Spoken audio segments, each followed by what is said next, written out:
Hello दोस्तों, स्वागत है आपका अपने यूट्यूब चैनल स्टडी अड्डा के जीके के चैनल पर। आज हम इस वीडियो में एसएससी जीडी के लिए महत्वपूर्ण प्रश्न कवर करने वाले हैं। आज के जो क्वेश्चन है वे सारे सेलेक्टेड हैं, तो वीडियो को अंत तक पूरा देखना ना भूलिएगा। तो बिना टाइम गवाए करते हैं वीडियो को स्टार्ट। अगर आप भी इससे पहले हमारे चैनल पर नए हो तो चैनल को सब्सक्राइब और वीडियो को लाइक जरूर कर दीजिएगा। तो बिना देरी के करते हैं वीडियो को स्टार्ट। आपका पहला क्वेश्चन है और महत्वपूर्ण क्वेश्चन है, ज्वालामुखी मंदिर कहाँ स्थित है। महत्वपूर्ण क्वेश्चन है कि ज्वालामुखी मंदिर है वह कहाँ पर स्थित है। ऑप्शन है ए कांगड़ा में, बी कोणार्क में, सी श्रीनगर में या गया में। तो ज्वालामुखी मंदिर महत्वपूर्ण क्वेश्चन है, बहुत ज़्यादा क्वेश्चन पूछा जाता है ज्वालामुखी मंदिर। तो आपका जो ज्वालामुखी मंदिर है वह कहाँ पर है, कांगड़ा में स्थित है। तो विकल्प ए आपका सही जवाब हो जाएगा। आपका अगला क्वेश्चन है, राष्ट्रपति का कार्यकाल कितने वर्ष होता है। महत्वपूर्ण क्वेश्चन है। ऑप्शन है ए 6 वर्ष, बी 5 वर्ष, 10 वर्ष या कोई विकल्प नहीं है, मतलब कोई भी नहीं है। तो जो राष्ट्रपति होते हैं, हमारे जो भारत का प्रथम नागरिक होता है राष्ट्रपति, तो यहाँ से क्वेश्चन में यह भी पूछा जा सकता है कि भारत का प्रथम नागरिक कौन है। तो भारत का जो प्रथम नागरिक होता है वह आपका राष्ट्रपति होता है और उसका कार्यकाल कितना होता है, तो 5 वर्ष कार्यकाल हो जाएगा। तो बी विकल्प आपका सही जवाब हो जाएगा। आपका अगला क्वेश्चन है, इंडिया मिलिट्री अकादमी स्थित है। ऑप्शन है ए खड़गवसाला में, बी हैदराबाद में, बेंगलोर में या देहरादून में। तो कहाँ पर स्थित है, महत्वपूर्ण क्वेश्चन है आपके लिए। तो कहाँ पर स्थित है, देहरादून आपका बिल्कुल सही जवाब हो जाता है। क्या देहरादून आपका सही जवाब हो जाएगा। आपका अगला क्वेश्चन है, अबुल फजल किसके शासनकाल में थे। अबुल फजल किसके शासनकाल में थे। महत्वपूर्ण क्वेश्चन है कि अबुल फजल से संबंधित बहुत ज़्यादा क्वेश्चन पूछे जाते हैं। आपसे क्वेश्चन में पूछा गया है अबुल फजल किस काल से संबंधित है, मतलब किसके शासनकाल से संबंधित थे। अकबर के, हुमायूं, औरंगजेब या बाबर के। तो किसके से थे, तो अकबर आपका सही जवाब हो जाएगा। तो ए विकल्प क्या हो जाता है, आपका सही जवाब हो जाता है। जो अबुल फजल थे वे अकबर के शासनकाल से आपके संबंधित थे। आपका अगला क्वेश्चन है, बांग्लादेश की स्थापना कब हुई थी। महत्वपूर्ण क्वेश्चन है। ऑप्शन है ए 1091 में, बी 1971 में, 1811 में या 1981 में। तो आपको बताना होगा बांग्लादेश की जो स्थापना हुई थी वह कब हुई थी। तो बांग्लादेश की स्थापना कब हुई थी, आपका सही जवाब हो जाता है बांग्लादेश की स्थापना 1971। बी विकल्प आपका सही जवाब हो जाएगा। आपका अगला क्वेश्चन है, पंडित जवाहरलाल नेहरू का जन्म कब हुआ। पंडित जवाहरलाल नेहरू जो थे उनका जन्म कब हुआ था। ऑप्शन है 14 नवंबर 1889 को, 5 सितंबर 1879 को, 2 अक्टूबर 1879 को या 5 नवंबर 1889 को। तो पंडित जवाहरलाल नेहरू का जन्म कब हुआ था। ये विकल्प आपका सही जवाब हो जाएगा। क्या 14 नवंबर 1889 आपका सही जवाब हो जाएगा। आपका अगला क्वेश्चन है, संविधान कब लागू हुआ। संविधान कब लागू हुआ, 1949 में, 1947 में, 1950 में या 1946 में। तो आपका क्वेश्चन है कि संविधान कब लागू हुआ था। तो संविधान कब लागू हुआ था, तो 1950 आपका सही जवाब हो जाएगा। संविधान 1950 में आपका लागू हुआ था। आपका अगला क्वेश्चन है और बहुत ज़्यादा पूछा जाता है, ईरान की राजधानी है। ईरान की राजधानी क्या है। ऑप्शन है ए बागदाद, बी तेहरान, काबुल या वियना। ईरान की राजधानी जल्दी से बताइएगा, ईरान की राजधानी क्या हो जाती है आपकी। ईरान की राजधानी तेहरान, ईरान तेहरान। तो बी विकल्प आपका बिल्कुल करेक्ट जवाब हो जाएगा। आपका अगला क्वेश्चन है, निम्नलिखित में से खाद्य फसल कौन सी है। खाद्य फसल कौन सी है, सरसों, कपास, रत्नजो या मक्का। तो जल्दी से जल्दी बताइएगा, खाद्य फसल कौन सी है। खाद्य फसल तो कौन सी हो जाएगी, मक्का आपका सही जवाब हो जाता है। तो डी विकल्प आपका बिल्कुल करेक्ट जवाब हो जाएगा। आज के जो क्वेश्चन चल रहे हैं एक बार मैं फिर से बता दूं, सारे सेलेक्टेड क्वेश्चन चल रहे हैं।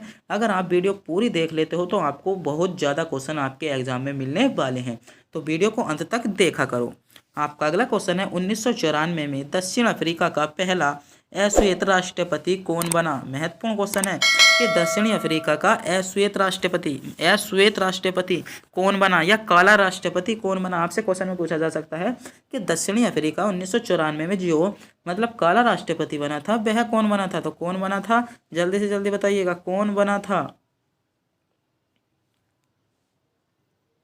तो सही जवाब क्या हो जाएगा, नेल्सन मंडेला आपका सही जवाब हो जाता है। क्या नेल्सन मंडेला पहले अश्वेत क्या बने थे, आपके राष्ट्रपति बने थे। आपका अगला क्वेश्चन है, आज़ाद भारत का पहला शिक्षा मंत्री कौन थे। आज़ाद भारत के पहले शिक्षा मंत्री बहुत ज़्यादा क्वेश्चन में पूछा जाता है। आज़ाद भारत के पहले शिक्षा मंत्री मौलाना अबुल कलाम आज़ाद, डॉक्टर राजेंद्र प्रसाद, सरदार वल्लभ भाई पटेल या इनमें से कोई नहीं। जो भारत के जो प्रथम स्वतंत्र, जब भारत स्वतंत्र हुआ था, स्वतंत्र भारत के बाद जो पहले शिक्षा मंत्री बनाए गए थे वह कौन बनाए गए थे? तो कौन बनाए गए थे? मौलाना अबुल कलाम आज़ाद। कौन? मौलाना अब्दुल कलाम आज़ाद। ए विकल्प आपका बिल्कुल सही जवाब हो जाएगा। आपका अगला क्वेश्चन है, किस मुगल बादशाह को अपनी ही पुत्री ने कैद किया था? महत्वपूर्ण क्वेश्चन है कि ऐसा कौन सा मुगल बादशाह था जिसे अपनी ही पुत्री, मतलब उसकी ही बेटी ने उसे कैद कर लिया था? ऑप्शन है अकबर को, शाहजहां को, हुमायूं को या जहांगीर को। तो अपनी ही, मतलब अपनी ही पुत्री ने, मतलब आपसे क्वेश्चन में पूछा गया है कि ऐसा कौन सा राजा था जिसे उसकी ही बेटी ने कैद कर लिया था। तो कौन सा राजा था? तो शाहजहां ऐसा राजा थे। कौन थे? शाहजहां ऐसे राजा थे जिन्हें उनकी ही पुत्री ने क्या कर लिया था? कैद कर लिया था। आपका अगला क्वेश्चन है, भारत का राष्ट्रीय खेल कौन सा है? भारत का राष्ट्रीय खेल कौन सा है? कबड्डी, क्रिकेट, शतरंज, हॉकी। तो इस क्वेश्चन का तो आपको पता ही होगा कि भारत का राष्ट्रीय खेल क्या है, मगर यहाँ भी अधिकतर बच्चे गलती कर जाते हैं। क्या? अधिकतर बच्चे यहाँ पर क्रिकेट लगा देते हैं। क्यों? आपका गलत जवाब है क्या? हॉकी आपका भारत का राष्ट्रीय खेल है। मुझे पता है अधिकतर बच्चों ने यहाँ पर क्रिकेट ही सेलेक्ट किया होगा। क्या? अधिकतर बच्चों ने क्रिकेट सेलेक्ट किया होगा, जो कि आपका बिल्कुल गलत जवाब है। आपका अगला क्वेश्चन है, भारत के प्रथम राष्ट्रपति कौन थे? बताओ, भारत के प्रथम राष्ट्रपति कौन थे? ऐसे क्वेश्चन कहीं पूछे जाते हैं तो बताओ, कमेंट बॉक्स में बताओ। अच्छा, भारत के प्रथम राष्ट्रपति कौन थे? तो अधिकतर बच्चे क्या लगाएंगे? अधिकतर बच्चे यहाँ पर पंडित जवाहरलाल नेहरू को लगा देते हैं। क्या? जो प्रथम प्रधानमंत्री थे उनको ही लगा देते हैं। यहाँ पर बहुत ज़्यादा बच्चे कंफ्यूज हो जाते हैं, गोला भरने में बहुत ज़्यादा बच्चे कंफ्यूज हो जाते हैं। तो भारत के जो प्रथम राष्ट्रपति थे डॉक्टर राजेंद्र प्रसाद आपका सही जवाब हो जाएगा। आपका अगला क्वेश्चन है, भारत चीन युद्ध कब हुआ था? बहुत ज़्यादा महत्वपूर्ण क्वेश्चन है। ऐसा एसएससी जीडी का कोई अभी तक ऐसी कोई, मतलब ऐसा कोई साल नहीं गुजरा जिसमें यह क्वेश्चन किसी ना किसी शिफ्ट में पूछा ना गया हो कि भारत चीन युद्ध कब हुआ था? 1965, 1962, 72 या 1999? तो बताइएगा, चीन और भारत के जो बीच में युद्ध हुआ था कब हुआ था? तो 1962। 1962 आपकी एक मूवी भी बनी हुई है भारत और चीन के युद्ध पर। तो बी विकल्प क्या हो जाता है? आपका सही जवाब हो जाएगा। आपका अगला क्वेश्चन है, वर्ष का लंबा दिन कौन सा होता है? वर्ष का लंबा दिन आपसे क्वेश्चन में पूछा गया है। जो भारतीय उपमहाद्वीप है उसमें जो वर्ष का सबसे बड़ा दिन कब होता है? ऑप्शन है 22 दिसंबर को, 21 सितंबर को, 23 मार्च को या 21 जून को। तो कब होता है? तो 21 जून को भारत में क्या होता है? सबसे बड़ा दिन होता है। और कहाँ पर? जो आपके दक्षिणी, जो आपकी जो है भूमध्य रेखा है, यह क्या है? आपका ग्लोब है। यह है आपका क्या है? ग्लोब है। और ये आपकी भूमध्य रेखा है। तो जो भूमध्य के ऊपर वाले देश हैं, जो भूमध्य के ऊपर, मतलब ऊपर की ओर, उत्तरी ओर स्थित हैं, तो उनमें कब होता है? उनमें जो सबसे बड़ा दिन होता है वह कब होता है? 21 जून को होता है। तो 21 जून को होता है। और जो आपके भूमध्य रेखा से निचले हैं, जो मतलब नीचे दक्षिणी ध्रुव की ओर बसे हुए हैं, उनमें कब होता है?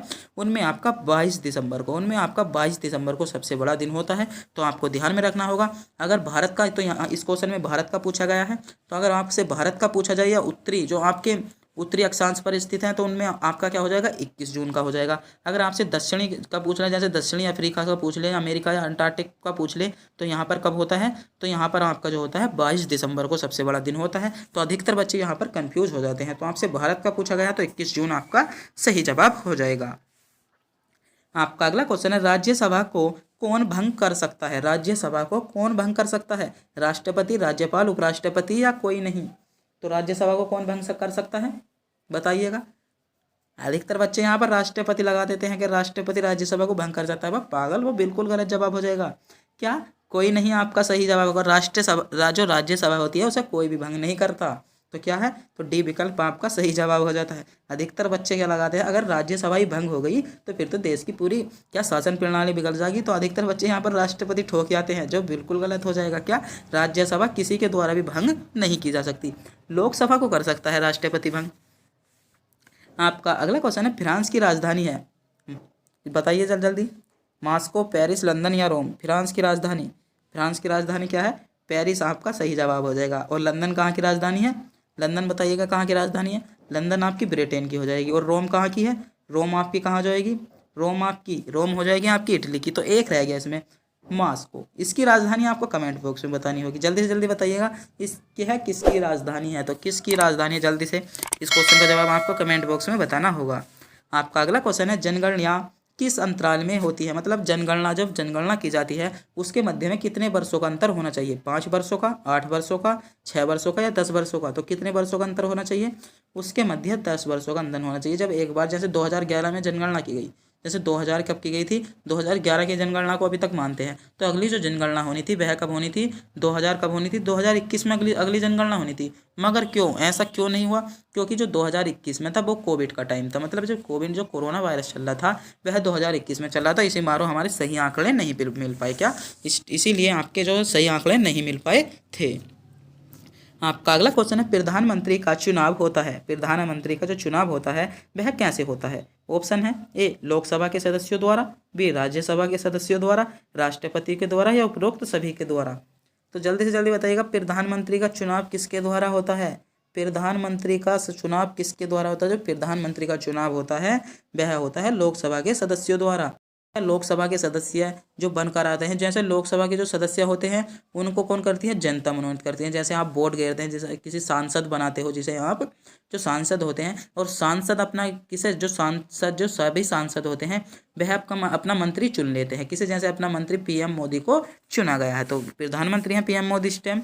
तो लोकसभा के सदस्यों द्वारा भारत के प्रधानमंत्री को चुना जाता है, और जो लोकसभा के सदस्य होते हैं उनको कौन चुनता है, उनको भारत की जनता चुनती है, जैसे आप वोट डालते हो।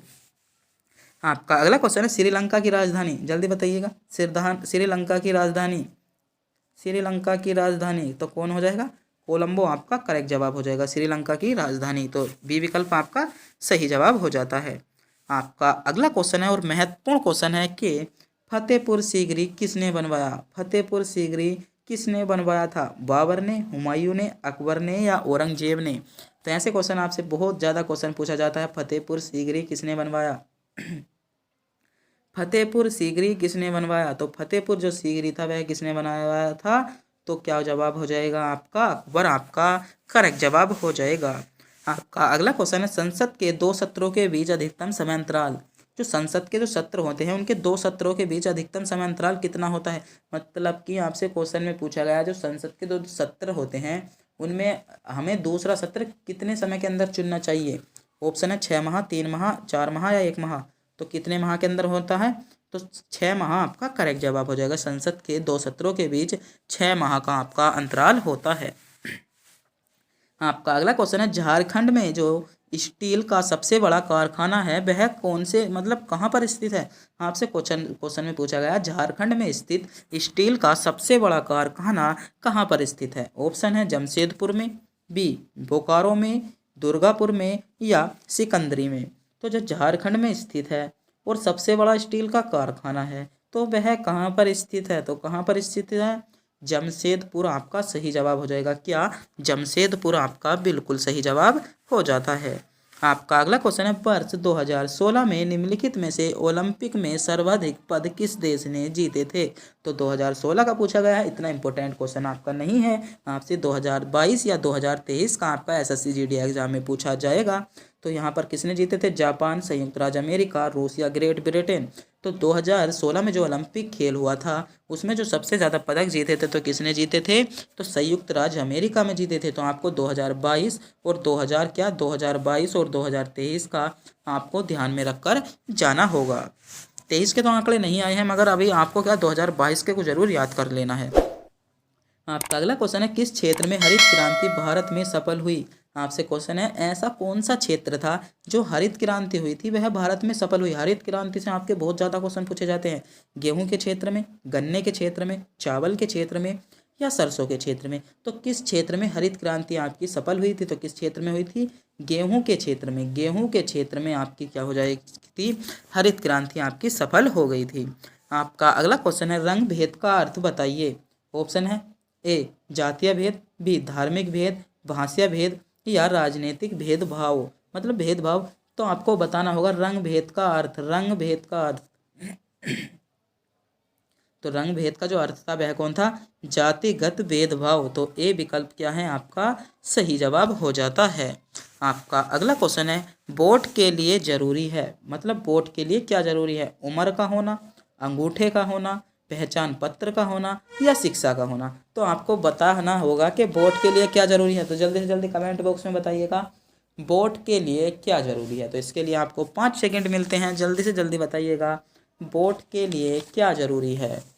उम्र का होना, अंगूठे का होना, पहचान पत्र का होना या शिक्षा का होना। तो वोट के लिए जो ज़रूरी है आपका क्या है, उम्र का होना। क्या होना है, उम्र का होना वोट के लिए बहुत ही ज़रूरी है, क्योंकि पहचान पत्र आपका कब बनेगा, जब आपकी उम्र होगी। शिक्षा, क्या जो जिन्होंने शिक्षा प्राप्त नहीं कर रखी, जो अनपढ़ है वे वोट नहीं गिरते, जरूर गिरते हैं। तो उम्र आपका सही जवाब हो जाएगा। उम्र, अंगूठा आपका बिल्कुल गलत जवाब होगा, पहचान पत्र भी नहीं होगा, शिक्षा भी। तो उम्र का होना वोट डालने के लिए बहुत ही ज़रूरी है। तो आज के जो क्वेश्चन थे वे सारे सेलेक्टेड क्वेश्चन थे। अगर आपने वीडियो पूरी देखी होगी तो मैं मानता हूँ कि आपको वीडियो ज़रूर समझ में आई होगी। तो अभी तक अगर आपने हमारे चैनल को सब्सक्राइब नहीं किया तो चैनल को सब्सक्राइब, और टेलीग्राम चैनल को ज्वाइन नहीं किया है तो टेलीग्राम चैनल को ज्वाइन जरूर कर लीजिएगा, जिसका लिंक आपको वीडियो के डिस्क्रिप्शन में मिल जाएगा। तो ऐसे ही वीडियो देखने के लिए तब तक बने रहिए हमारे चैनल पर, और तब तक के लिए मिलते हैं अगली वीडियो में।